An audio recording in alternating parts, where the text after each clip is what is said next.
Assalamualaikum warahmatullahi wabarakatuh. Perkenalkan, nama saya Intan Yunanda dengan NIM 1261012111035 dari kelas HES 3A. Di sini saya akan menjelaskan tentang konsep dasar fikih muamalah kontemporer.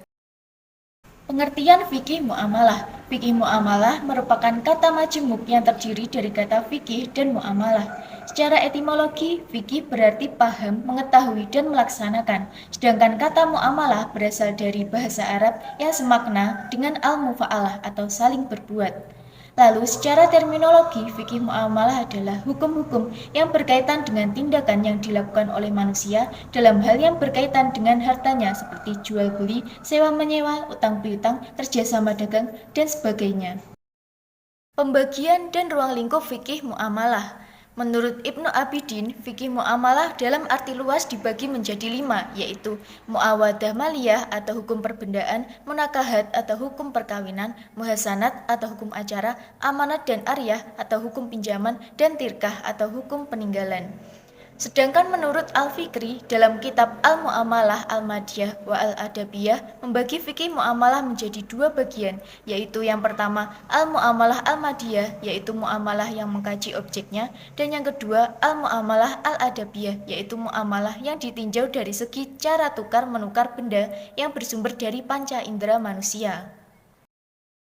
Ruang lingkup fikih muamalah. Dalam hal ini terdapat 2 ruang lingkup, yaitu yang pertama, ruang lingkup pembahasan muamalah madiyah, antara lain masalah jual beli, gadai, jaminan dan tanggungan, pemindahan utang, jatuh bangkrut, batasan bertindak, perseroan atau perkongsian, perseroan harta dan tenaga, sewa menyewa, pemberian hak guna pakai, barang titipan, dan sebagainya seperti yang telah tertulis. Yang kedua yaitu ruang lingkup muamalah yang bersifat adabiyah, antara lain ijab kabul, saling meridhoi, tidak ada keterpaksaan dari salah satu pihak, hak dan kewajiban, kejujuran pedagang, penipuan, pemalsuan, penimbunan, dan segala sesuatu yang bersumber dari indera manusia yang ada kaitannya dengan peredaran harta dalam hidup bermasyarakat. Kaidah dan prinsip dasar fikih muamalah. Yang pertama yaitu hukum asal dalam muamalah adalah mubah atau diperbolehkan. Kaidah dasar dan paling utama yang menjadi landasan kegiatan muamalah yaitu al-aslu fil muamalati al-ibahah hatta yadulu ad-dalilu ala tahrimiha. Hukum dasar muamalah adalah diperbolehkan sampai ada dalil yang melarangnya. Yang kedua yaitu sukarela tanpa mengandung unsur paksaan. Yang ketiga yaitu mendatangkan manfaat dan menghindari mudarat dalam masyarakat. Dan dalam kaidah fiqhiyah disebutkan ad-dhararu yusallu atau kemudorotan harus dihilangkan. Yang keempat yaitu memelihara nilai-nilai keadilan, menghindari unsur-unsur penganiayaan. Yang kelima yaitu satu al-dhariyah, yaitu menghambat segala sesuatu yang menjadi jalan kerusakan. Yang keenam yaitu larangan ihtikar atau monopoli karena berpotensi menimbulkan kenaikan harga barang yang ditanggung oleh konsumen. Yang ketujuh yaitu larangan goror karena terdapat unsur memakan harta orang lain secara batil. Dan yang terakhir adalah larangan maisir karena menguntungkan satu pihak dan merugikan pihak yang lain.